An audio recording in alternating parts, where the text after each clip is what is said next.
ನಾಗರಿಕತೆಯ ವಿಕಾಸದಲ್ಲಿ ಸಂವಹನ ಎನ್ನುವುದು ಅತ್ಯಂತ ಪ್ರಮುಖವಾದ ಅಂಶವಾಗಿದೆ.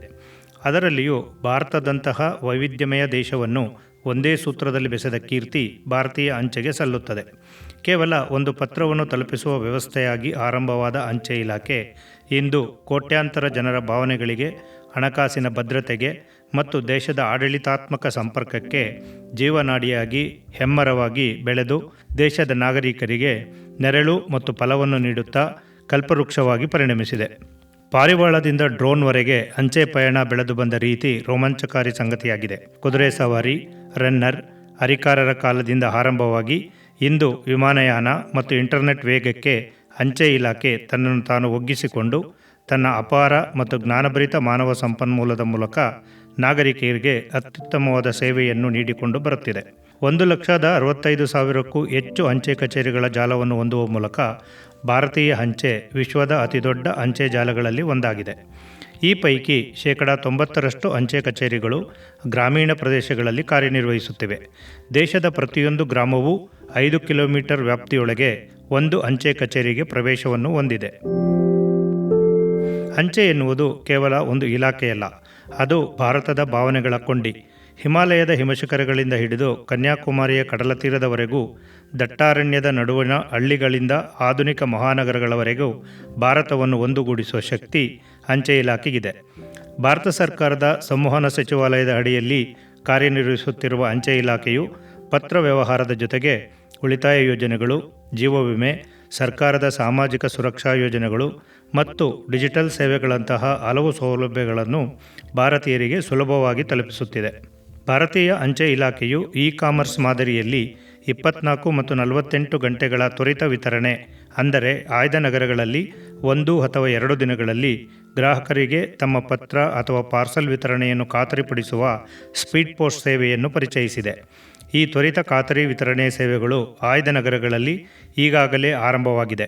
ಈ ಸ್ಪೀಡ್ ಪೋಸ್ಟ್ ಸೇವೆಯು 1 ದಿನದ ಶೀಘ್ರ ವಿತರಣೆ ಎಂಬ ಹೆಸರಿನಲ್ಲಿ ದೇಶಾದ್ಯಂತ ಗ್ರಾಹಕರು ತಮ್ಮ ಪತ್ರಗಳು ಮತ್ತು ಪಾರ್ಸಲ್ಗಳನ್ನು ವೇಗವಾಗಿ ತಲುಪಿಸಲು ಅನುವು ಮಾಡಿಕೊಟ್ಟಿದೆ. ಕ್ಯಾಶ್ ಆನ್ ಡೆಲಿವರಿ ಸೇರಿದಂತೆ ಇ-ಕಾಮರ್ಸ್ ವೇದಿಕೆಗಳ ರೀತಿಯಲ್ಲಿ ಪತ್ರಗಳು ಮತ್ತು ಪಾರ್ಸಲ್ಗಳ ವಿತರಣೆ ಸೇವೆಯನ್ನು ನೀಡಲು ಭಾರತೀಯ ಅಂಚೆ ಇಲಾಖೆ ಮುಂದಾಗಿದೆ. ಇನ್ನು ಮುಂದೆ ಆಯ್ದ ನಗರಗಳಲ್ಲಿ ಕೇವಲ 1 ದಿನಗಳಲ್ಲಿ ಪಾರ್ಸಲ್ಗಳು ನಿಮ್ಮ ಮನೆ ಬಾಗಿಲಿಗೆ ಡೆಲಿವರಿ ಆಗಲಿವೆ. ಅಂಚೆ ಇಲಾಖೆಯ ಆಧುನಿಕ ಲಾಜಿಸ್ಟಿಕ್ಸ್ ಕಡೆಗಿನ ಕಾರ್ಯತಂತ್ರದ ಬದಲಾವಣೆಯನ್ನು ಈ ಬೆಳವಣಿಗೆ ಗುರುತಿಸುತ್ತದೆ. ಸಮಯಕ್ಕೆ ಸರಿಯಾಗಿ ಸೀಮಿತ ಸೇವೆಗಳು, ತುರ್ತು ದಾಖಲೆಗಳು ಮತ್ತು ಸರಕುಗಳ ವಿತರಣೆಯಲ್ಲಿ ವಿಶ್ವಾಸಾರ್ಹತೆಯನ್ನು ಹೆಚ್ಚಿಸುತ್ತದೆ. ತನ್ನ ವ್ಯಾಪಕವಾದ ರಾಷ್ಟ್ರವ್ಯಾಪಿ ಜಾಲವನ್ನು ಬಳಸಿಕೊಳ್ಳುವ ಮೂಲಕ ಇ-ಕಾಮರ್ಸ್ ಬೆಳವಣಿಗೆ, ಎಂಎಸ್ಎಂಇಗಳು ಮತ್ತು ಕೊನೆಯ ಮೈಲಿ ವಿತರಣಾ ಅಗತ್ಯಗಳನ್ನು ಬೆಂಬಲಿಸುವ ಗುರಿಯನ್ನು ಅಂಚೆ ಇಲಾಖೆ ಹೊಂದಿದೆ. ಈ ಉಪಕ್ರಮವು ಅಂಚೆ ಇಲಾಖೆಯು ಸಮಗ್ರ ಲಾಜಿಸ್ಟಿಕ್ ಪೂರೈಕೆದಾರ ಸಂಸ್ಥೆಯಾಗಿ ರೂಪಾಂತರಗೊಳ್ಳುತ್ತಿರುವುದನ್ನು ಪ್ರತಿಬಿಂಬಿಸುತ್ತದೆ. ಭಾರತದ ವಿಕಸನಗೊಳ್ಳುತ್ತಿರುವ ವಿತರಣಾ ಪರಿಸರ ವ್ಯವಸ್ಥೆಯಲ್ಲಿ ನಂಬಿಕೆ ಮತ್ತು ದಕ್ಷತೆಯನ್ನು ನಿರ್ಮಿಸುವ ನಿಟ್ಟಿನಲ್ಲಿ ಇದು ಮಹತ್ವದ ಹೆಜ್ಜೆಯಾಗಿದೆ. ಇ-ಕಾಮರ್ಸ್ ಸೇರಿದಂತೆ ಹಲವು ಉದ್ಯಮಿಗಳಿಗೆ ಇದು ಸಹಾಯಕವಾಗಲಿದೆ. ಅಂಚೆ ಇಲಾಖೆಯ ಸುಧಾರಣೆಯ ಭಾಗವಾಗಿ ಅಂಚೆ ಸೇವೆ 2.0ಯನ್ನು ಕಳೆದ ವರ್ಷದ ಮೇ ತಿಂಗಳಿನಲ್ಲಿ ಅಳವಡಿಸಿಕೊಳ್ಳಲಾಯಿತು. ಭಾರತೀಯ ಅಂಚೆಯ ಐಟಿ ಆಧುನೀಕರಣ ಯೋಜನೆಯ 2ನೇ ಹಂತದ ಐಟಿ 2.0 ಯೋಜನೆಗೆ ಕೇಂದ್ರ ಸಚಿವ ಸಂಪುಟವು 2022ರಲ್ಲಿ ಅನುಮೋದನೆ ನೀಡಿತ್ತು. ಈ ಯೋಜನೆಯ ಪ್ರಮುಖ ಉದ್ದೇಶವೆಂದರೆ ಅಂಚೆ ಇಲಾಖೆಯನ್ನು ಸಂಪೂರ್ಣವಾಗಿ ಡಿಜಿಟಲೀಕರಣಗೊಳಿಸುವ ಮೂಲಕ ಕಾರ್ಯದಕ್ಷತೆಯನ್ನು ಹೆಚ್ಚಿಸುವುದು, ವಿಶೇಷವಾಗಿ ಗ್ರಾಮೀಣ ಪ್ರದೇಶಗಳಲ್ಲಿ ಅಂಚೆ ಸೇವಾ ವಿತರಣೆಯನ್ನು ಸುಧಾರಿಸಲು ಹೊಸ ತಂತ್ರಜ್ಞಾನಗಳು ಮತ್ತು ವ್ಯವಸ್ಥೆಗಳನ್ನು ಅಳವಡಿಸಿಕೊಳ್ಳುವುದಾಗಿದೆ. ದೇಶದಲ್ಲೇ ಮೊದಲ ಬಾರಿಗೆ ಮೈಸೂರು ಅಂಚೆ ವಿಭಾಗದಲ್ಲಿ ಐಟಿ 2.0 ತಂತ್ರಜ್ಞಾನ ಆಧುನೀಕರಣ ಯೋಜನೆಯನ್ನು ಪ್ರಾಯೋಗಿಕವಾಗಿ ಅಳವಡಿಸಿಕೊಳ್ಳುವಿಕೆಯನ್ನು ಜಾರಿಗೊಳಿಸಲಾಯಿತು. ಇದರ ಭಾಗವಾಗಿ ಮೈಸೂರು ಪ್ರಧಾನ ಅಂಚೆ ಕಚೇರಿಯ ವ್ಯಾಪ್ತಿಗೆ ಬರುವ ಇಟ್ಟಿಗೆಗೂಡು ಉಪ ಅಂಚೆ ಕಚೇರಿಯಲ್ಲಿ ಮೇ 16, 2025ರಂದು, ನಂತರ ಜೂನ್ 4, 2025ರಂದು ಮೈಸೂರು ಪ್ರಧಾನ ಅಂಚೆ ಕಚೇರಿ ಮತ್ತು ಅದರ ವ್ಯಾಪ್ತಿಗೆ ಒಳಪಡುವ 24 ಉಪ ಅಂಚೆ ಕಚೇರಿಗಳಲ್ಲಿ ಪ್ರಾಯೋಗಿಕವಾಗಿ ಜಾರಿಗೊಳಿಸಲಾಯಿತು. ಮೇ ಮತ್ತು ಜೂನ್ ತಿಂಗಳಿನಲ್ಲಿ ಕರ್ನಾಟಕ ಅಂಚೆ ವೃತ್ತದಲ್ಲಿ ಪರಿಪೂರ್ಣವಾಗಿ ಪರೀಕ್ಷಿಸಿ ಸಫಲವಾದ ನಂತರ ಜುಲೈ 2025ರಲ್ಲಿ ಛತ್ತೀಸ್ಗಢದಲ್ಲಿ ಪ್ರಾರಂಭ ಮಾಡಿ ಆಗಸ್ಟ್ 2025ರ ಅಂತ್ಯದ ವೇಳೆಗೆ ರಾಷ್ಟ್ರದಾದ್ಯಂತ ಎಲ್ಲ 23 ಅಂಚೆ ವೃತ್ತಗಳ ಎಲ್ಲ ಅಂಚೆ ಕಚೇರಿಗಳನ್ನು ಐಟಿ 2.0 ವ್ಯಾಪ್ತಿಗೆ ತರಲಾಯಿತು. ಈ ಹೊಸ ತಂತ್ರಾಂಶವನ್ನು ಅಂಚೆ ಇಲಾಖೆಯ ಶ್ರೇಷ್ಠ ತಂತ್ರಜ್ಞಾನ ಸಂಸ್ಥೆಯಾಗಿರುವ ಮೈಸೂರಿನ centre for excellence in postal technology ತನ್ನದೇ ಆದ ಸ್ವಂತ ತಂತ್ರಜ್ಞರ ಮೂಲಕ ಸ್ಥಳೀಯವಾಗಿ ಅಭಿವೃದ್ಧಿಪಡಿಸಿದೆ. ಅಂಚೆ ಇಲಾಖೆಯನ್ನು ವಿಶ್ವದರ್ಜೆಯ ಲಾಜಿಸ್ಟಿಕ್ಸ್ ಮತ್ತು ಹಣಕಾಸು ಸೇವೆಗಳ ಪೂರೈಕೆದಾರರನ್ನಾಗಿ ಪರಿವರ್ತಿಸುವ ಗುರಿಯನ್ನು ಈ ಯೋಜನೆ ಹೊಂದಿದೆ. APT 2.0 ಸಂಪೂರ್ಣವಾಗಿ ಭಾರತೀಯ ಅಂಚೆ ಇಲಾಖೆಯ ಆಂತರಿಕ ಸಂಪತ್ತಾಗಿದೆ ಎಂಬುದು ಮತ್ತೊಂದು ಹೆಮ್ಮೆಯ ವಿಷಯ. ಇದಕ್ಕೂ ಮೊದಲು ಖಾಸಗಿ ಬಹುರಾಷ್ಟ್ರೀಯ ಕಂಪನಿಗಳ ತಂತ್ರಾಂಶವನ್ನು ಭಾರೀ ವೆಚ್ಚದಲ್ಲಿ ಬಳಸಲಾಗುತ್ತಿತ್ತು. ಇದರಿಂದಾಗಿ ನಿರಂತರ ನಿರ್ವಹಣಾ ವೆಚ್ಚ ಹಾಗೂ ಸೀಮಿತ ನಿಯಂತ್ರಣದ ಸಮಸ್ಯೆ ಎದುರಾಗುತ್ತಿತ್ತು. ಪ್ರಸ್ತುತ APT ಅಂದರೆ ಅಡ್ವಾನ್ಸ್ ಪೋಸ್ಟಲ್ ಟೆಕ್ನಾಲಜಿ 2.0 ತನ್ನದೇ ಆದ ಸಮಗ್ರ ತಂತ್ರಜ್ಞಾನವನ್ನು ಅಳವಡಿಸಿಕೊಂಡಿರುವ ಅಂಚೆ ಇಲಾಖೆ ಎಲ್ಲ ಅಗತ್ಯ ಸೇವೆಗಳನ್ನು ಒಂದೇ ವೇದಿಕೆಯಲ್ಲಿ ನಿರ್ವಿಘ್ನವಾಗಿ ನಿರ್ವಹಿಸುತ್ತಿದೆ. APT 2.0 ತಂತ್ರಾಂಶದ ಮೂಲಕ ಅಂಚೆ ಇಲಾಖೆ ತನ್ನ ಸಿಬ್ಬಂದಿ ನಿರ್ವಹಣೆ, ಪಿಂಚಣಿ ಸೇವೆಗಳು, ವೇತನ, ಲೆಕ್ಕಪತ್ರ, ಕಾರ್ಮಿಕ ಸೇವೆಗಳು, ಆಂತರಿಕ ವರದಿ ವ್ಯವಸ್ಥೆ ಹಾಗೂ ವಿವಿಧ ನಾಗರಿಕ ಸೇವೆಗಳ ಪ್ರಕ್ರಿಯೆಗಳನ್ನು ಒಂದೇ ವೇದಿಕೆಯಾಗಿ ನವೀಕರಿಸಿ ಡಿಜಿಟಲ್ ಶಾಖೆಯ ರೂಪದಲ್ಲಿ ಕಾರ್ಯನಿರ್ವಹಿಸುತ್ತಿದೆ. ಈ ವ್ಯವಸ್ಥೆಯು ಸಾರ್ವಜನಿಕರಿಗೆ ತಪ್ಪಿಲ್ಲದ ಮತ್ತು ಗುಣಮಟ್ಟದ ಸೇವೆ ನೀಡುವಲ್ಲಿ ಕ್ರಾಂತಿಕಾರಿ ಹೆಜ್ಜೆಯಾಗಿದೆ. APT 2.0 ತಂತ್ರಾಂಶದಿಂದ ಅಂಚೆ ಇಲಾಖೆಯ ಪಾರಂಪರಿಕ ಸೇವೆಗಳಲ್ಲಿಯೂ ಗಣನೀಯ ಸುಧಾರಣೆ ಕಂಡುಬಂದಿದೆ. ವಿಕಸಿತ ಭಾರತ ದೃಷ್ಟಿಕೋನದ ಅಡಿಯಲ್ಲಿ ಭಾರತೀಯ ಅಂಚೆ ಇಲಾಖೆಯು ಪ್ರಸ್ತುತ ಬೃಹತ್ ಕಾರ್ಯತಂತ್ರದ ಬದಲಾವಣೆಗೆ ಒಳಗಾಗುತ್ತಿದೆ. 2030ರ ವೇಳೆಗೆ ಗಳಿಕೆಗಿಂತ ಹೆಚ್ಚು ಖರ್ಚು ಮಾಡುವ ಸೇವಾ ಸಾಂಪ್ರದಾಯಿಕ ವೆಚ್ಚ ಕೇಂದ್ರಗಳಿಂದ ಅಂಚೆ ಇಲಾಖೆಯನ್ನು ಸ್ವಾವಲಂಬಿ ಲಾಭ ಕೇಂದ್ರಕ್ಕೆ ಬದಲಾಯಿಸುವ ಗುರಿಯನ್ನು ಇಟ್ಟುಕೊಳ್ಳಲಾಗಿದೆ. ಖಾಸಗಿ ಕೊರಿಯರ್ ಕಂಪನಿಗಳೊಂದಿಗೆ ಸ್ಪರ್ಧಿಸಲು ಅಂಚೆ ಇಲಾಖೆಯು ತಂತ್ರಜ್ಞಾನ ಚಾಲಿತ ಬೃಹತ್ ಲಾಜಿಸ್ಟಿಕ್ಸ್ ಸಂಸ್ಥೆ ಎಂದು ತನ್ನನ್ನು ಬ್ರಾಂಡ್ ಮಾಡಿಕೊಳ್ಳುವ ದಿಕ್ಕಿನಲ್ಲಿ ಹೆಜ್ಜೆ ಹಾಕುತ್ತಿದೆ. 2025-26ನೇ ಹಣಕಾಸು ವರ್ಷದಲ್ಲಿ 17.5 ಕೋಟಿ ಆದಾಯವನ್ನು ತಲುಪುವ ಗುರಿಯನ್ನು ನಿಗದಿಪಡಿಸಲಾಗಿದ್ದು, ಇದು ಹಿಂದಿನ ವರ್ಷಕ್ಕಿಂತ ಶೇಕಡ 30ರಷ್ಟು ಹೆಚ್ಚಾಗಿದೆ. ಮುಂದಿನ 5 ವರ್ಷಗಳಲ್ಲಿ ಇಲಾಖೆಯ ಒಟ್ಟು ಆದಾಯದ ಶೇಕಡ 75-80ರಷ್ಟನ್ನು ಲಾಜಿಸ್ಟಿಕ್ಸ್ ಮತ್ತು ಪಾರ್ಸಲ್ ಸೇವೆಗಳಿಂದ ಪಡೆಯುವುದು ಈ ದೀರ್ಘಾವಧಿ ಯೋಜನೆಯ ಗುರಿಯಾಗಿದೆ. ವೇಗದ ವಿತರಣೆಯನ್ನು ಖಚಿತಪಡಿಸಿಕೊಳ್ಳಲು ಎಲ್ಲ ರಾಜ್ಯಗಳಲ್ಲಿ ಟ್ರಕ್ ಮಾರ್ಗಗಳನ್ನು ನವೀಕರಿಸುವುದು ಮತ್ತು ಪಾರ್ಸಲ್ ಸಂಸ್ಕರಣಾ ಕೇಂದ್ರಗಳ ಹಂತ 1 ಮತ್ತು ಹಂತ 2 ಹಬ್ಗಳನ್ನು ಯಾಂತ್ರೀಕರಿಸುವ ಗುರಿಯನ್ನು ಅಂಚೆ ಇಲಾಖೆ ಇಟ್ಟುಕೊಂಡಿದೆ. ಸಾಂಪ್ರದಾಯಿಕ ಅಂಚೆ ಕಚೇರಿಗಳನ್ನು ಆಧುನಿಕ, ಯುವ ಕೇಂದ್ರಿತ ಮತ್ತು ತಂತ್ರಜ್ಞಾನ ಚಾಲಿತ ಸಾಮಾಜಿಕ ಕೇಂದ್ರಗಳಾಗಿ ಪರಿವರ್ತಿಸುವ ಯೋಜನೆಯನ್ನು ಹಾಕಿಕೊಂಡಿದ್ದು, ಅಂಚೆ ಕಚೇರಿಗಳ ಭೌತಿಕ ನೋಟ ಮತ್ತು ಭಾವನೆ ಬದಲಾಗುತ್ತಿದ್ದು, ರಾಷ್ಟ್ರವ್ಯಾಪಿ ಬದಲಾವಣೆಯ ಮಾದರಿಗಳಾಗಿ ಕಾರ್ಯನಿರ್ವಹಿಸಲು 7 ರಾಜ್ಯಗಳಾದ್ಯಂತ 18 ಅಂಚೆ ಕಚೇರಿಗಳನ್ನು ಮುಂದಿನ ಪೀಳಿಗೆಯ ಅಂಚೆ ಕಚೇರಿಗಳು ಅಂದರೆ ನೆಕ್ಸ್ಟ್ ಜನ್ ಪೋಸ್ಟ್ ಆಫೀಸ್ ಎಂಬ ಹೆಸರಿನಿಂದ ಅಭಿವೃದ್ಧಿಪಡಿಸಲಾಗುತ್ತಿದೆ.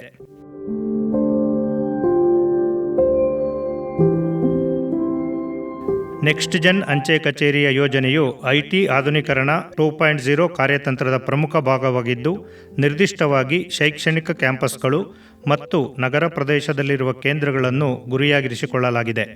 ಈ ಕಚೇರಿಗಳನ್ನು ಸರ್ಕಾರಿ ಕಚೇರಿಗಳಂತೆ ಕಾಣುವ ಬದಲು ಆಧುನಿಕ ಕೆಫೆ ಅಥವಾ ಸಹ ಕೆಲಸದ ಸ್ಥಳದಂತೆ ಕಾಣುವಂತೆ ವಿನ್ಯಾಸಗೊಳಿಸಲಾಗಿದೆ. ಈಗಾಗಲೇ IIT ಚೆನ್ನೈ, ಅಹಮದಾಬಾದ್, ದೆಹಲಿ, ಬೆಂಗಳೂರಿನ ಗೀತಂ ವಿಶ್ವವಿದ್ಯಾಲಯದ ಆವರಣ, ಆಚಾರ್ಯ ತಾಂತ್ರಿಕ ವಿಶ್ವವಿದ್ಯಾಲಯಗಳಲ್ಲಿ ಇಂತಹ ಅಂಚೆ ಕಚೇರಿಗಳನ್ನು ಆರಂಭಿಸಲಾಗಿದೆ. ಈ ಅಂಚೆ ಕಚೇರಿಗಳ ಆವರಣವನ್ನು ಆಕರ್ಷಕವಾಗಿ ಶೃಂಗರಿಸಲ್ಪಡಿರುವ ಜೊತೆಗೆ ಕಾಫಿ ತಿಂಡಿಯನ್ನೊಳಗೊಂಡ ಕೆಫೆ, ಮಿನಿ ಲೈಬ್ರರಿ, ವಿದ್ಯಾರ್ಥಿಗಳು ಮತ್ತು ಸಂದರ್ಶಕರಿಗೆ ಉಚಿತ ಹೈಸ್ಪೀಡ್ ವೈಫೈ ಮತ್ತು ಚಾರ್ಜಿಂಗ್ ಪೋರ್ಟಲ್ಗಳ ವ್ಯವಸ್ಥೆಗಳು ಲಭ್ಯವಿರುತ್ತವೆ. ಸ್ಪೀಡ್ ಪೋಸ್ಟ್ ಮತ್ತು ಅಂತಾರಾಷ್ಟ್ರೀಯ ಪಾರ್ಸಲ್ ಸೇವೆಗಳಲ್ಲಿ ವಿದ್ಯಾರ್ಥಿಗಳಿಗೆ ಶೇಕಡ 10ರಷ್ಟು ರಿಯಾಯಿತಿಯಂತಹ ಸವಲತ್ತುಗಳನ್ನು ನೀಡುವ ವಿದ್ಯಾರ್ಥಿ ಸೇವಾ ಕೌಂಟರ್ಗಳನ್ನು ಈ ಕೇಂದ್ರಗಳಲ್ಲಿ ಆರಂಭಿಸಲಾಗುತ್ತದೆ. 1972ರಲ್ಲಿ ಪರಿಚಯಿಸಲಾದ 6 ಅಂಕಿಯ ಪಿನ್ ಕೋಡ್ ವ್ಯವಸ್ಥೆಯು ಭಾರತದ ಅಂಚೆ ವಿತರಣೆಯ ಬೆನ್ನೆಲುಬಾಗಿ ಇಂದಿಗೂ ಕಾರ್ಯನಿರ್ವಹಿಸುತ್ತಿದೆ. ಆದಾಗ್ಯೂ ಅದರ ಭೌಗೋಳಿಕ ನಿಖರತೆಯನ್ನು ಆಧುನೀಕರಿಸುವ ಮತ್ತು ಪರಿಷ್ಕರಿಸುವ ಅಗತ್ಯವನ್ನು ಗುರುತಿಸಿ ಅಂಚೆ ಇಲಾಖೆಯು ದೇಶದ ಎಲ್ಲ ಪಿನ್ ಕೋಡ್ ಗಡಿಗಳನ್ನು ಜಿಯೋ ರೆಫರೆನ್ಸ್ ಮಾಡಲು ಎಲ್ಲ ಅಂಚೆ ವ್ಯಾಪ್ತಿಗಳಲ್ಲಿ ರಾಷ್ಟ್ರೀಯ ಜಿಯೋ ಫೆನ್ಸಿಂಗ್ ಕಾರ್ಯವನ್ನು ಕೈಗೊಂಡು ಔಪಚಾರಿಕ ರಸ್ತೆ ಹೆಸರುಗಳಿಲ್ಲದ ಪ್ರದೇಶಗಳಲ್ಲಿಯೂ ಸಹ ನಿಖರವಾದ ವಿತರಣಾ ನಿಖರತೆಯನ್ನು ಖಚಿತಪಡಿಸಿಕೊಳ್ಳಲು 10 ಅಂಕಿಯ alpha numeric geo special addressing ವ್ಯವಸ್ಥೆಯಾದ ಡಿಜಿಪಿನ್ ಅನ್ನು ಅಳವಡಿಸಿಕೊಂಡಿದೆ.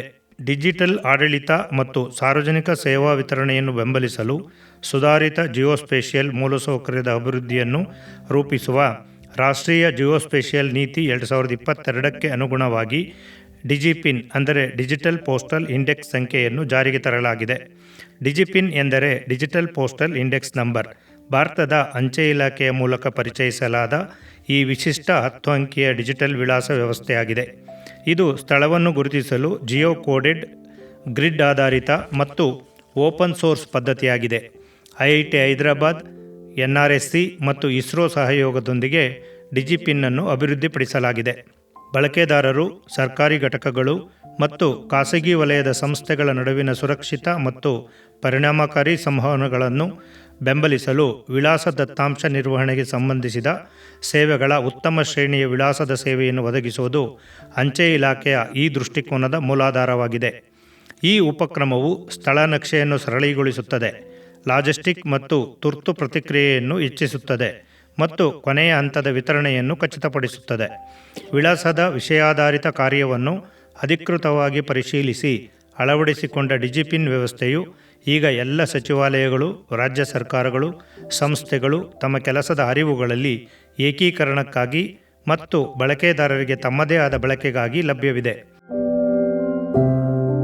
ಡಿಜಿಟಲ್ ರೂಪಾಂತರ ಮತ್ತು ನಿಖರ ಆಡಳಿತದಲ್ಲಿ ಭಾರತ ಸರ್ಕಾರದ ಅಚಲ ಬದ್ಧತೆಯನ್ನು ಇದು ಪ್ರತಿಬಿಂಬಿಸುತ್ತದೆ. ನಿರ್ದಿಷ್ಟವಾಗಿ ಡಿಜಿಪಿನ್ ನಾವು ವಿಳಾಸಗಳನ್ನು ಹೇಗೆ ಗ್ರಹಿಸುತ್ತೇವೆ ಎಂಬುದನ್ನು ಮರು ವ್ಯಾಖ್ಯಾನಿಸುತ್ತದೆ. ದೇಶದ ಅತ್ಯಂತ ದೂರದ ಭಾಗದಲ್ಲಿರುವ ಪ್ರತಿಯೊಬ್ಬ ನಾಗರಿಕನೂ ಸಹ ಡಿಜಿಟಲ್ ಆಗಿ ಪತ್ತೆ ಹಚ್ಚಲು ಮತ್ತು ಸೇವೆ ಸಲ್ಲಿಸಲು ಯೋಗ್ಯನಾಗಿರುವುದನ್ನು ಇದು ಖಚಿತಪಡಿಸುತ್ತದೆ. ಈ ಉಪಕ್ರಮವು ಮೂಲಸೌಕರ್ಯವನ್ನು ಆಧುನೀಕರಿಸಲು ಮತ್ತು ನಾಗರಿಕರು ಹಾಗೂ ಇತರ ಎಲ್ಲ ಪಾಲುದಾರರ ವಿಕಸನಗೊಳ್ಳುತ್ತಿರುವ ನಿರೀಕ್ಷೆಗಳನ್ನು ಪೂರೈಸಲು ಇಲಾಖೆಯ ನಿರಂತರ ಪ್ರಯತ್ನಗಳಿಗೆ ಸಾಕ್ಷಿಯಾಗಿದೆ. ಅಂಚೆ ಇಲಾಖೆಯು ಕೇವಲ ಅಂಚೆ ಸೇವೆ ಪೂರೈಕೆದಾರನಾಗಿ ಮಾತ್ರವಲ್ಲದೆ ಭಾರತಕ್ಕೆ ಡಿಜಿಟಲ್ ಸಾರ್ವಜನಿಕ ಮೂಲಸೌಕರ್ಯವನ್ನು ಸಕ್ರಿಯಗೊಳಿಸುವ ಸಂಸ್ಥೆಯಾಗಿ ತನ್ನ ಪಾತ್ರವನ್ನು ಮುಂದುವರಿಸುತ್ತಿದೆ. ಈ ಉಪಕ್ರಮವು 2025ರಲ್ಲಿ ಬ್ಯಾಂಕಾಕ್ನಲ್ಲಿ ನಡೆದ ಏಷ್ಯನ್ ಪೆಸಿಫಿಕ್ ಅಂಚೆ ಒಕ್ಕೂಟ ವ್ಯವಹಾರ ವೇದಿಕೆಯಲ್ಲಿ ಜಾಗತಿಕ ಅಂಚೆ ವಲಯದಲ್ಲಿನ ನಾವೀನ್ಯತೆಗಾಗಿರುವ ವಿಶೇಷ ಪ್ರಶಸ್ತಿಯನ್ನು ಪಡೆಯುವ ಮೂಲಕ ಅಂಚೆ ಇಲಾಖೆಯ ಘನತೆಯನ್ನು ಮತ್ತಷ್ಟು ಹೆಚ್ಚಿಸಿದೆ. ಭಾರತ ಸರ್ಕಾರವು ಅಂಚೆ ಕಚೇರಿಗಳನ್ನು ದಸ್ತಾವೇಜುಗಳ ಅಂತಾರಾಷ್ಟ್ರೀಯ ಸಾಗಣೆಗೆ ಮತ್ತು ಲಾಜಿಸ್ಟಿಕ್ಸ್ ಅನ್ನು ನಿರ್ವಹಿಸುವ ರಫ್ತು ಕೇಂದ್ರಗಳಾಗಿ ಪರಿವರ್ತಿಸುವ ಮೂಲಕ MSMEಗಳು ಮತ್ತು ಸ್ಥಳೀಯ ಕುಶಲಕರ್ಮಿಗಳನ್ನು ಬೆಂಬಲಿಸುವ ಗುರಿಯನ್ನು ಹೊಂದಿದೆ. ಅದಕ್ಕಾಗಿ ದೇಶದಾದ್ಯಂತ ಡಾಕ್ಘರ್ ನಿರ್ಯಾತ್ ಕೇಂದ್ರಗಳನ್ನು ಆರಂಭಿಸಿದೆ.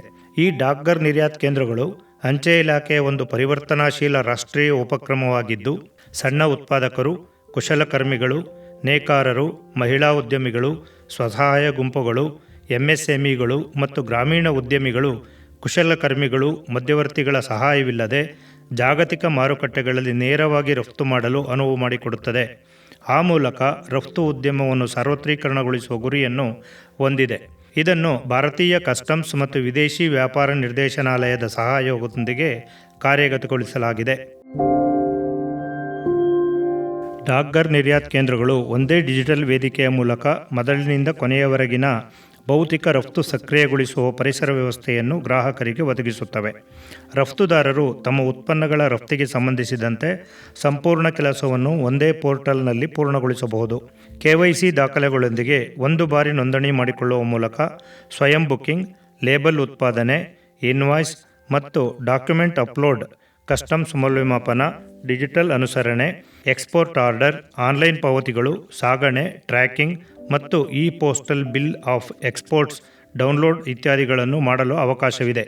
ಇದು ಕಾಗದ ಆಧಾರಿತ ಮತ್ತು ಹೆಚ್ಚು ಸಮಯ ತೆಗೆದುಕೊಳ್ಳುವ ಕಾರ್ಯವಿಧಾನಗಳನ್ನು ಮುಕ್ತವಾಗಿದ್ದು, ಕಾಗದರಹಿತ ಮತ್ತು ವೇಗದ ಸೇವೆಯನ್ನು ಒದಗಿಸುತ್ತದೆ. ವಹಿವಾಟಿನ ಸಮಯವನ್ನು ಮತ್ತು ವೆಚ್ಚವನ್ನು ಗಮನಾರ್ಹವಾಗಿ ಕಡಿಮೆ ಮಾಡುತ್ತದೆ, ಪಾರದರ್ಶಕತೆಯನ್ನು ಸುಧಾರಿಸುತ್ತದೆ ಮತ್ತು ರಫ್ತುದಾರರು ಮತ್ತು ಕಸ್ಟಮ್ಸ್ ನಡುವೆ ನೈಜ ಸಮಯದ ಸಂವಹನವನ್ನು ಸಕ್ರಿಯಗೊಳಿಸಿದೆ. ಈ ಉಪಕ್ರಮವು ಅಂಚೆ ರಫ್ತು ಪ್ರಕ್ರಿಯೆಗಳ ಸಂಪೂರ್ಣ ಡಿಜಿಟಲೀಕರಣಕ್ಕೆ ಕಾರಣವಾಗಿದೆ. ಮೊದಲ ಬಾರಿಗೆ ರಫ್ತು ಮಾಡುವ ಉದ್ಯಮಿಗಳು ಮತ್ತು ವ್ಯಾಪಾರಿಗಳಿಗೆ ನಿರಂತರ ಸಹಾಯವನ್ನು ಒದಗಿಸುವ ಮೂಲಕ ಡಾಕ್ಘರ್ ನಿರ್ಯಾತ್ ಕೇಂದ್ರಗಳಲ್ಲಿ ತರಬೇತಿ ಪಡೆದ ಸಿಬ್ಬಂದಿ ಗ್ರಾಹಕರಿಗೆ ಅತ್ಯುತ್ತಮ ಸೇವೆಯನ್ನು ನೀಡುತ್ತಾರೆ. UPU ಅಪ್ಲಿಕೇಶನ್ಗಳ ಮೂಲಕ ಐಸ್ಗೇಟ್, DGFT, GSTN, ಕೇಂದ್ರ ಔಷಧ ನಿಯಂತ್ರಣ ಸಂಸ್ಥೆ, RBI ಮತ್ತು ಜಾಗತಿಕ ಅಂಚೆ ಜಾಲಗಳೊಂದಿಗೆ ಡಾಕ್ಘರ್ ನಿರ್ಯಾತ್ ಕೇಂದ್ರಗಳ ತಡೆರಹಿತ ಏಕೀಕರಣವನ್ನು ಸಾಧಿಸಲಾಗಿದೆ. ಇದು ನಿಯಂತ್ರಕ ಅನುಸರಣೆ ಮತ್ತು ಭಾರತದಾಚೆಗಿನ ಪಾರ್ಸಲ್ಗಳ ಸಾಗಣೆಯು ಸುಗಮವಾಗಿ ನಡೆಯುವುದನ್ನು ಖಚಿತಪಡಿಸಿದೆ. ಡ್ಯಾಶ್ಬೋರ್ಡ್ಗಳು, ಸ್ವಯಂಚಾಲಿತ ದಾಖಲೆ ಉತ್ಪಾದನೆ, ನೈಜ ಸಮಯದ ನವೀಕರಣಗಳು ಮತ್ತು ಗ್ರಾಹಕರು ಈ ಮಾರುಕಟ್ಟೆಗಳಿಗೆ ಉಚಿತ API ಪ್ರವೇಶದಂತಹ ರಫ್ತುದಾರ ಕೇಂದ್ರಿತ ವೈಶಿಷ್ಟ್ಯಗಳ ವ್ಯವಹಾರವನ್ನು ಸುಲಭಗೊಳಿಸಿದೆ. ರಫ್ತು ಸಾಗಾಣಿಕೆಯನ್ನು ಸುಗಮಗೊಳಿಸುವ ಮೂಲಕ ರಫ್ತು ವೆಚ್ಚ ಮತ್ತು ವಿಳಂಬವನ್ನು ಗಮನಾರ್ಹವಾಗಿ ಕಡಿಮೆ ಮಾಡಿದೆ. ಮಹಿಳೆಯರ ನೇತೃತ್ವದಲ್ಲಿ ನಡೆಯುವ ಉದ್ಯಮಗಳು, ಮಹಿಳಾ ಸ್ವಸಹಾಯ ಗುಂಪುಗಳು, ಅತಿ ಸಣ್ಣ ಮಾರಾಟಗಾರರು ಮತ್ತು ಗ್ರಾಮೀಣ ಕುಶಲಕರ್ಮಿಗಳು ಜಾಗತಿಕ ವ್ಯಾಪಾರದಲ್ಲಿ ಭಾಗವಹಿಸುವಂತೆ ಮಾಡುವಲ್ಲಿ ಡಾಕ್ಘರ್ ನಿರ್ಯಾತ್ ಕೇಂದ್ರಗಳು ಪ್ರಮುಖ ಪಾತ್ರ ವಹಿಸಿವೆ. ರಫ್ತುಗಳಲ್ಲಿ ಮಹಿಳೆಯರ ಭಾಗವಹಿಸುವಿಕೆಯನ್ನು ಉತ್ತೇಜಿಸಿದ್ದಕ್ಕಾಗಿ 2023ರಲ್ಲಿ ಜಿನೀವಾದಲ್ಲಿ ನಡೆದ 1ನೇ ಯೂನಿವರ್ಸಲ್ ಪೋಸ್ಟಲ್ ಯೂನಿಯನ್ನ ಟ್ರೇಡ್ ಪೋಸ್ಟ್ ಅವಾರ್ಡ್ಸ್ ಕಾರ್ಯಕ್ರಮದಲ್ಲಿ ಸಮಗ್ರ ರಫ್ತು ವ್ಯಾಪಾರಕ್ಕೆ ನೀಡಿರುವ ಕೊಡುಗೆಗಾಗಿ ಡಾಕ್ಘರ್ ನಿರ್ಯಾತ್ ಕೇಂದ್ರಕ್ಕೆ ಅಂತಾರಾಷ್ಟ್ರೀಯ ವಿಶೇಷ ಮನ್ನಣೆ ಪ್ರಶಸ್ತಿ ದೊರೆತಿದೆ ಮತ್ತು 2024ರಲ್ಲಿ ಏಷ್ಯಾ ಪೆಸಿಫಿಕ್ ಅಂಚೆ ಒಕ್ಕೂಟದಿಂದ ಅಂಚೆ ವಲಯದಲ್ಲಿ ಸಾಧಿಸಿದ ನಾವೀನ್ಯತೆಗಾಗಿ ವಿಶೇಷವಾಗಿ ಉಲ್ಲೇಖ ಮಾಡಲಾಯಿತು. ಆಂತರಿಕವಾಗಿ ಅಭಿವೃದ್ಧಿಪಡಿಸಲಾದ ಡಾಕ್ಘರ್ ನಿರ್ಯಾತ್ ಕೇಂದ್ರವು ಅಭಿವೃದ್ಧಿ ಹೊಂದುವ ಡಿಜಿಟಲ್ ಆರ್ಕಿಟೆಕ್ಚರ್, ನಿರಂತರ ಸಾಮರ್ಥ್ಯ ವೃದ್ಧಿ, ಸಾಂಸ್ಥಿಕ ಕೌಂಟರ್ಗಳು ಮತ್ತು ಬಲವಾದ ಬಹು ಏಜೆನ್ಸಿ ಸಮನ್ವಯ, ದೀರ್ಘಕಾಲೀನ ಸುಸ್ಥಿರತೆ, ಅಡೆತಡೆಗಳ ಸಮಯದಲ್ಲಿ ಚೇತರಿಕೆ ಮತ್ತು ಭವಿಷ್ಯದ ವಿಸ್ತರಣೆಗೆ ಸಿದ್ಧತೆಯನ್ನು ಖಚಿತಪಡಿಸುತ್ತದೆ. ಡಾಕ್ಘರ್ ನಿರ್ಯಾತ್ ಕೇಂದ್ರ ಯೋಜನೆಯು ಸಣ್ಣ ಪ್ರಮಾಣದ ರಫ್ತುದಾರರನ್ನು ಬೆಂಬಲಿಸುವ ಮೂಲಕ ಗ್ರಾಮೀಣ ರಫ್ತುಗಳನ್ನು ಉತ್ತೇಜಿಸಲು ಸಜ್ಜಾಗಿದೆ. ಸಣ್ಣ ಮತ್ತು ಮಧ್ಯಮೋದ್ಯಮಿಗಳು, MSME, ಕುಶಲಕರ್ಮಿಗಳು ಮತ್ತು ಸ್ಥಳೀಯ ಉತ್ಪಾದಕರು ತಮ್ಮ ಉತ್ಪನ್ನಗಳನ್ನು ಅಂತಾರಾಷ್ಟ್ರೀಯ ಮಾರುಕಟ್ಟೆಗೆ ಸುಲಭವಾಗಿ ರಫ್ತು ಮಾಡಲು ಸ್ಥಾಪಿಸಿರುವ ಒಂದು ನಿಲುಗಡೆ ಕೇಂದ್ರವಾಗಿದೆ. ಈ ಉಪಕ್ರಮವು ದಸ್ತಾವೇಜುಕರಣ, ಮಾರುಕಟ್ಟೆ ಮಾಹಿತಿ, ಬಾರ್ಕೋಡೆಡ್ ಲೇಬಲ್ ಮುದ್ರಣ ಮತ್ತು ಕಾಗದರಹಿತ ಕಸ್ಟಮ್ಸ್ ಕ್ಲಿಯರೆನ್ಸ್ ಸೇರಿದಂತೆ ಅಗತ್ಯ ಸೇವೆಗಳನ್ನು ಗ್ರಾಹಕರಿಗೆ ಒದಗಿಸುತ್ತದೆ. ಒಂದು ಜಿಲ್ಲೆ ಒಂದು ಉತ್ಪನ್ನ ಉಪಕ್ರಮದೊಂದಿಗೆ ಹೊಂದಿಕೊಂಡಿರುವ ಈ ಯೋಜನೆಯು ಸ್ಥಳೀಯ ಉತ್ಪನ್ನಗಳ ಅಂತಾರಾಷ್ಟ್ರೀಯ ವ್ಯಾಪಾರವನ್ನು ಉತ್ತೇಜಿಸುವ ಮೂಲಕ ದೇಶದ ಆರ್ಥಿಕ ಬೆಳವಣಿಗೆ ಮತ್ತು ಗ್ರಾಮೀಣ ಅಭಿವೃದ್ಧಿಗೆ ಅಪಾರವಾದ ಕೊಡುಗೆಯನ್ನು ನೀಡುತ್ತಿದೆ.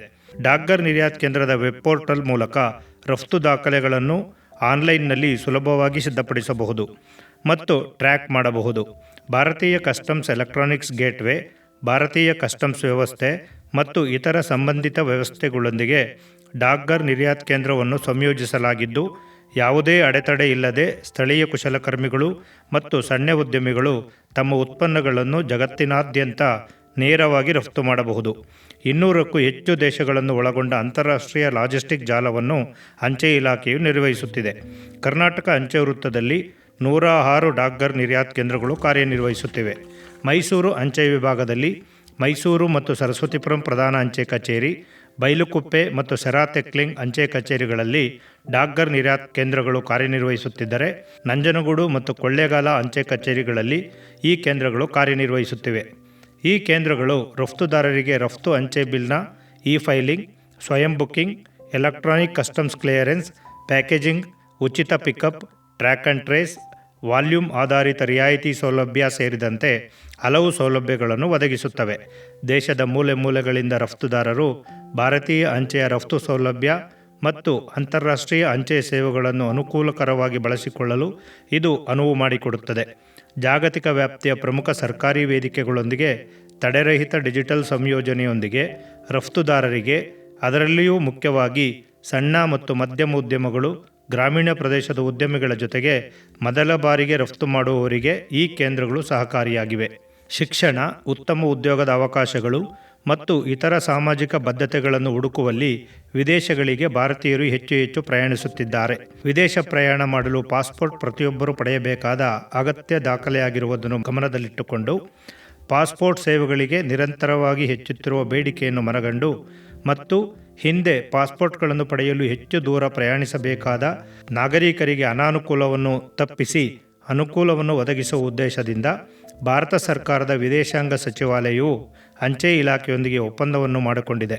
ಅಂಚೆ ಇಲಾಖೆ ಮತ್ತು ವಿದೇಶಾಂಗ ವ್ಯವಹಾರಗಳ ಸಚಿವಾಲಯವು ಪರಸ್ಪರ ಒಗ್ಗೂಡಿ ಅಂಚೆ ಕಚೇರಿ ಜಾಲವನ್ನು ಬಳಸಿಕೊಂಡು ಅವಶ್ಯಕತೆ ಇರುವ ಎಲ್ಲರಿಗೂ ಪಾಸ್ಪೋರ್ಟ್ ಸೇವೆಗಳನ್ನು ಒದಗಿಸಲು ಅಂಚೆ ಕಚೇರಿ ಪಾಸ್ಪೋರ್ಟ್ ಸೇವಾ ಕೇಂದ್ರಗಳನ್ನು ಪ್ರಾರಂಭಿಸಲಾಗಿದೆ. ಈಗಾಗಲೇ ಎಲ್ಲ ಲೋಕಸಭಾ ಕ್ಷೇತ್ರಗಳಲ್ಲಿ ಪಾಸ್ಪೋರ್ಟ್ ಸೇವಾ ಕೇಂದ್ರಗಳು ಕಾರ್ಯನಿರ್ವಹಿಸುತ್ತಿವೆ. ಮೈಸೂರು ಅಂಚೆ ವಿಭಾಗದ ಮೇಟಗಳ್ಳಿ ಅಂಚೆ ಕಚೇರಿ ಮತ್ತು ನಂಜನಗೂಡು ಅಂಚೆ ವಿಭಾಗದ ಚಾಮರಾಜನಗರ ಅಂಚೆ ಕಚೇರಿಗಳಲ್ಲಿ ಪೋಸ್ಟ್ ಆಫೀಸ್ ಪಾಸ್ಪೋರ್ಟ್ ಸೇವಾ ಕೇಂದ್ರಗಳು ಕಾರ್ಯನಿರ್ವಹಿಸುತ್ತಿವೆ. ಸಾರ್ವಜನಿಕರಿಗೆ ನಾಗರಿಕ ಕೇಂದ್ರಿತ ಸೇವೆಗಳನ್ನು ಒದಗಿಸುವ ಉದ್ದೇಶದಿಂದ ಭಾರತದಾದ್ಯಂತ ಅಂಚೆ ಕಚೇರಿಗಳಲ್ಲಿ 13,352 ಆಧಾರ್ ಕೇಂದ್ರಗಳನ್ನು ಸ್ಥಾಪಿಸಲಾಗಿದೆ. ಈ ಅಂಚೆ ಕಚೇರಿ ಆಧಾರ್ ಕೇಂದ್ರಗಳು ಸೌಲಭ್ಯವು ನಾಗರಿಕರಿಗೆ ಹೊಸ ಆಧಾರ್ ಕಾರ್ಡ್ಗಳನ್ನು ನೀಡುವಲ್ಲಿ ಮತ್ತು ಯಾವುದೇ ಬದಲಾವಣೆ ಅಥವಾ ಹೊಂದಾಣಿಕೆಯಲ್ಲದ ಸಂದರ್ಭದಲ್ಲಿ ಅವರ ಆಧಾರ್ ಕಾರ್ಡ್ಗಳನ್ನು ನವೀಕರಿಸುವಲ್ಲಿ ಅನುಕೂಲವನ್ನು ಒದಗಿಸುತ್ತವೆ. ಜನಸಾಮಾನ್ಯರಿಗೆ, ಅದರಲ್ಲೂ ವಿಶೇಷವಾಗಿ ಸರ್ಕಾರದ ಹಲವು ಸಾಮಾಜಿಕ ಸುರಕ್ಷಾ ಕಾರ್ಯಕ್ರಮಗಳು ಮತ್ತು ಸಹಾಯಧನವನ್ನು DBT ಮೂಲಕ ಪಡೆಯುವ ಫಲಾನುಭವಿಗಳಿಗೆ ಅಂಚೆ ಸೇವೆ ಮತ್ತು ಭಾರತೀಯ ವಿಶಿಷ್ಟ ಗುರುತಿನ ಪ್ರಾಧಿಕಾರ ಸಹಯೋಗದೊಂದಿಗೆ ಸೇನಾ ಸಿಬ್ಬಂದಿಗಳಿಗೂ ಕೂಡ ಆಧಾರ್ ಸೇವೆಗಳನ್ನು ಒದಗಿಸುವ ಭಾಗವಾಗಿ ಸಿಯಾಚಿನ್ನಲ್ಲಿ ಆಧಾರ್ ಕೇಂದ್ರವನ್ನು ಆರಂಭಿಸಲಾಗಿದೆ. ಇದು ದೇಶದ ಅತಿ ಎತ್ತರದ ಪ್ರದೇಶದಲ್ಲಿರುವ ಆಧಾರ್ ಕೇಂದ್ರವಾಗಿದೆ. ಸೇನಾ ಅಂಚೆ ಸೇವೆ ಅಂದರೆ ಆರ್ಮಿ ಪೋಸ್ಟಲ್ ಸರ್ವಿಸ್ನಲ್ಲಿ 110 ಆಧಾರ್ ಕೇಂದ್ರಗಳು ಕಾರ್ಯನಿರ್ವಹಿಸುತ್ತಿವೆ. ಜನವರಿ 2025ರಿಂದ ನವೆಂಬರ್ 2025 ಅವಧಿಯಲ್ಲಿ 2,35,00,000ಕ್ಕೂ ಹೆಚ್ಚು ಆಧಾರ್ ದಾಖಲಾತಿ ಮತ್ತು ನವೀಕರಣಗಳನ್ನು ಅಂಚೆ ಆಧಾರ್ ಕೇಂದ್ರಗಳಲ್ಲಿ ಮಾಡಲಾಗಿದ್ದು 129 ಕೋಟಿಗೂ ಅಧಿಕ ಆದಾಯವನ್ನು ಅಂಚೆ ಇಲಾಖೆ ಗಳಿಸಿದೆ.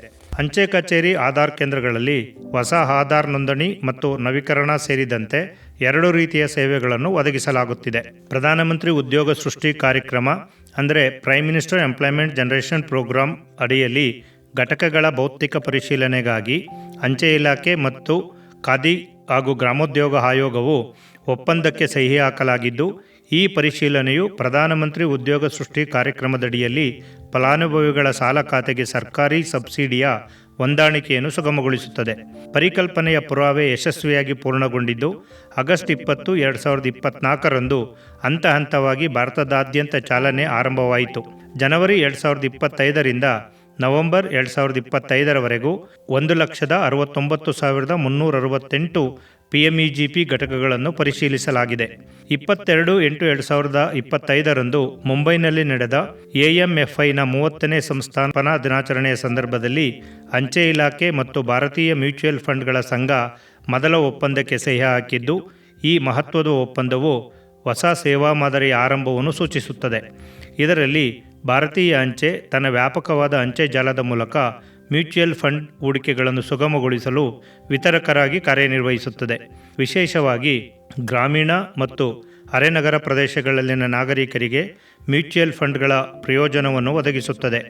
ಸಾಂಪ್ರದಾಯಿಕವಾಗಿ ರಚನಾತ್ಮಕ ಹಣಕಾಸು ಉತ್ಪನ್ನಗಳಿಗೆ ಸುಲಭ ಲಭ್ಯತೆ ಮತ್ತು ಸೀಮಿತವಾಗಿರುವ ಸಣ್ಣ ಪಟ್ಟಣಗಳು ಮತ್ತು ಗ್ರಾಮೀಣ ಪ್ರದೇಶಗಳಲ್ಲಿರುವ ಜನರು ಮ್ಯೂಚುವಲ್ ಫಂಡ್ಗಳ ಪ್ರಯೋಜನ ಪಡೆಯಲು ಅಂಚೆ ಸಿಬ್ಬಂದಿ ಮ್ಯೂಚುವಲ್ ಫಂಡ್ ವಿತರಕರಾಗಿ ಕಾರ್ಯನಿರ್ವಹಿಸುತ್ತಾರೆ. ದೇಶಾದ್ಯಂತ ಅಂಚೆ ಕಚೇರಿಗಳ ನಂಬಿಕೆ ಮತ್ತು ವ್ಯಾಪ್ತಿಯನ್ನು ಹೆಚ್ಚಿಸುವ ಮೂಲಕ ಮ್ಯೂಚುವಲ್ ಫಂಡ್ ಉತ್ಪನ್ನಗಳಿಗೆ ಪ್ರವೇಶವನ್ನು ವಿಸ್ತರಿಸುವ ಗುರಿಯನ್ನು ಈ ಉಪಕ್ರಮವು ಹೊಂದಿದೆ. ಅಂಚೆ ಇಲಾಖೆಯ ಒಂದು ಭಾಗವಾಗಿ ಭಾರತೀಯ ಅಂಚೆ ಪಾವತಿ ಬ್ಯಾಂಕ್ ಅಂದರೆ ಇಂಡಿಯಾ ಪೋಸ್ಟ್ ಪೇಮೆಂಟ್ ಬ್ಯಾಂಕನ್ನು ಭಾರತದ ಗೌರವಾನ್ವಿತ ಪ್ರಧಾನಮಂತ್ರಿಗಳಾದ ಶ್ರೀ ನರೇಂದ್ರ ಮೋದಿಯವರು ಸೆಪ್ಟೆಂಬರ್ 1, 2018ರಂದು ನವದೆಹಲಿಯಲ್ಲಿ ಉದ್ಘಾಟಿಸಿದರು.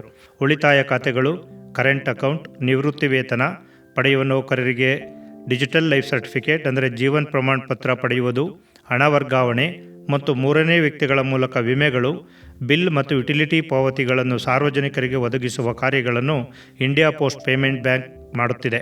ಬ್ಯಾಂಕಿಂಗ್ ಸೇವೆಗಳನ್ನು ಗ್ರಾಹಕರು ತಮ್ಮ ಮನೆ ಬಾಗಿಲಿನ ಬಳಿಯೇ ಪಡೆಯಲು ಇಂಡಿಯಾ ಪೋಸ್ಟ್ ಪೇಮೆಂಟ್ ಬ್ಯಾಂಕ್ ಅವಕಾಶ ಮಾಡಿಕೊಟ್ಟಿದೆ. ಗ್ರಾಮೀಣ ಪ್ರದೇಶದ ಗ್ರಾಹಕರ ದಿನನಿತ್ಯದ ಬ್ಯಾಂಕಿಂಗ್ ವಹಿವಾಟುಗಳಿಗಾಗಿ ದೂರದ ATMಗಳಿಗೋ ಅಥವಾ ಬ್ಯಾಂಕ್ ಶಾಖೆಗಳಿಗೋ ಹೋಗುವ ಬದಲು ಅವರ ಮನೆಯ ಬಳಿಯೇ ಸೌಕರ್ಯವನ್ನು ಪಡೆಯಬಹುದು.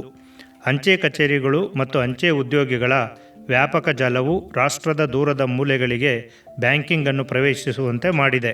ಆಧಾರ್ ಎನೇಬಲ್ಡ್ ಪೇಮೆಂಟ್ ಸಿಸ್ಟಮ್ ಅಂದರೆ ಆಧಾರ್ ಗುರುತಿನ ಸಂಖ್ಯೆಯನ್ನು ಆಧರಿಸಿರುವ ಒಂದು ಪಾವತಿ ವ್ಯವಸ್ಥೆಯಾಗಿದೆ.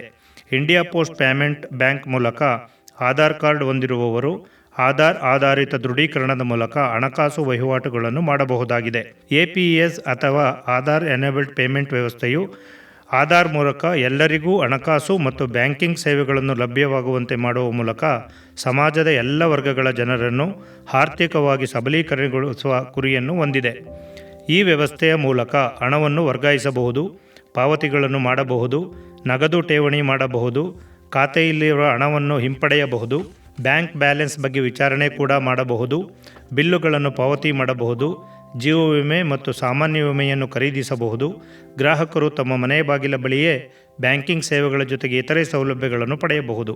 ಗ್ರಾಹಕರು ತಾವು ಆಧಾರ್ ಲಿಂಕ್ ಮಾಡಿಸಿರುವ ಯಾವುದೇ ಬ್ಯಾಂಕ್ ಅಥವಾ ಅಂಚೆ ಕಚೇರಿಯ ಖಾತೆಯಿಂದ ಈ ವ್ಯವಸ್ಥೆಯ ಮೂಲಕ ವ್ಯವಹಾರ ಮಾಡಬಹುದು. ಹಣ ಪಡೆಯುವಾಗ ಅಥವಾ ವ್ಯವಹಾರ ಮಾಡುವಾಗ ಆಧಾರ್ ಸಂಖ್ಯೆಯನ್ನು ಪೋಸ್ಟ್ಮ್ಯಾನ್ಗೆ ನೀಡಬೇಕಾಗುತ್ತದೆ. ಪೋಸ್ಟ್ಮ್ಯಾನ್ ಆಧಾರ್ ಸಂಖ್ಯೆಯನ್ನು ದಾಖಲಿಸಿದ ನಂತರ ನೋಂದಾಯಿತ ಮೊಬೈಲ್ ನಂಬರ್ಗೆ OTP ಬರುತ್ತದೆ. ಈ OTP ಸಂಖ್ಯೆಯನ್ನು ಗ್ರಾಹಕರು ಹೇಳಿದ ಮೇಲೆ ಪೋಸ್ಟ್ಮ್ಯಾನ್ OTPಯನ್ನು ದಾಖಲಿಸಿ ಬಯೋಮೆಟ್ರಿಕ್ ಪಡೆದು ನಂತರ ಹಣ ಪಾವತಿ ಮಾಡುತ್ತಾರೆ. ಇಂಡಿಯಾ ಪೋಸ್ಟ್ ಪೇಮೆಂಟ್ ಬ್ಯಾಂಕ್ ಸೇವೆಗಳು ಅನುಕೂಲಕರ ಮತ್ತು ಸುರಕ್ಷಿತವಾಗಿರುತ್ತವೆ. ಗ್ರಾಹಕರಿಗೆ ಬೇಕಾದ ಬ್ಯಾಂಕಿಂಗ್ ಅಗತ್ಯಗಳನ್ನು ಅಂಚೆ ಇಲಾಖೆಯ ವಿಶ್ವಾಸಾರ್ಹ ಪೋಸ್ಟ್ಮ್ಯಾನ್ಗಳು ಸುರಕ್ಷಿತವಾಗಿ ಕಾರ್ಯನಿರ್ವಹಿಸಿರುವುದರಿಂದ ಅತ್ಯುತ್ತಮವಾದ ಸೇವೆಯನ್ನು ಗ್ರಾಹಕರು ಪಡೆದುಕೊಳ್ಳಬಹುದು. ಇದರಿಂದ ಬ್ಯಾಂಕ್ ಶಾಖೆಗಳಿರುವಲ್ಲಿಗೆ ಪ್ರಯಾಣಿಸುವ ಸಮಯ, ಶ್ರಮ ಮತ್ತು ವೆಚ್ಚವನ್ನು ಉಳಿಸಲು ಸಹಾಯಕವಾಗುತ್ತದೆ. ಇದೇ ಸಮಯವನ್ನು ಜನರು ತಮ್ಮ ದೈನಂದಿನ ಕೆಲಸದ ಮೇಲೆ ಗಮನ ಹರಿಸಬಹುದು. ಸ್ಥಳೀಯ ಪೋಸ್ಟ್ಮ್ಯಾನ್ ಮತ್ತು ಗ್ರಾಮೀಣ ಡಾಕ್ ಸೇವಕರ ಮೂಲಕ ದೇಶದ ಪ್ರತಿ ಜಿಲ್ಲೆ, ಪಟ್ಟಣ ಮತ್ತು ಹಳ್ಳಿಯಾದ್ಯಂತ ಎಲ್ಲ ನಾಗರಿಕರಿಗೆ ಈ ಸೇವೆಗಳು ಲಭ್ಯವಿವೆ. ವಿಶೇಷವಾಗಿ ನಗರ ಪ್ರದೇಶಗಳಿಗಿಂತ ATMಗಳು ಇಲ್ಲದ ಗ್ರಾಮೀಣ ಪ್ರದೇಶಗಳಲ್ಲಿ ಇದೊಂದು ಅತ್ಯಮೂಲ್ಯ ಸೇವೆಯಾಗಿ ಪರಿಣಮಿಸಿದೆ. ಇದು ಈಗ ಕೇವಲ ಬ್ಯಾಂಕ್ ಆಗಿ ಉಳಿದಿಲ್ಲ, ಆಧಾರ್ ಮೂಲಕ ಹಣ ಪಡೆಯುವ, ಜೀವ ವಿಮಾ ಸೌಲಭ್ಯ ಮತ್ತು ಡಿಜಿಟಲ್ ಲೈಫ್ ಸರ್ಟಿಫಿಕೇಟ್ಗಳನ್ನು ನೀಡುವ ಪ್ರಮುಖ ಕೇಂದ್ರವಾಗಿ ಕಾರ್ಯನಿರ್ವಹಿಸುತ್ತಿದೆ.